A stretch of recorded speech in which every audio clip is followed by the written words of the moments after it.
भद्रक जिले में दिनकू दिन अपराध बढ़िबार लगी। अपराधी माने अपराध करने को पछाऊ नाहंती, जहाँकि एक बर्बरता हत्याकांड बोली सूचना मिली। चांदबारी बालीगां पंचायत कार्यालय परिसर में 11 वर्ष नाबालिका को निर्मम भाव में दुष्कर्म पर हत्याकारी फिंगी देथिबार सूचना।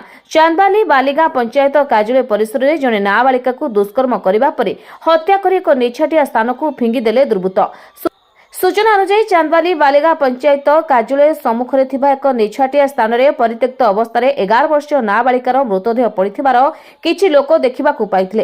तेबे नाबालिका को दुर्बृत्त माने दुष्कर्म करने पर एक घंच अंधकार स्थान में फिंगी देथिबार अभियोग होइछि। तेबे घटनास्थल में हजार हजार संख्यार लोकों भिड़ जमिथिबा बेले टायर जाली विक्षोभ प्रदर्शन करिसेंति। घटनास्थल में चांदबाली पुलिस पहुंची उत्तक्त लोकों बुझासुझा करने सह तदंत आरंभ करिछि। भद्रक जिलूर शुभ्रजित पाल रिपोर्ट, ओडिशा 24 खबर।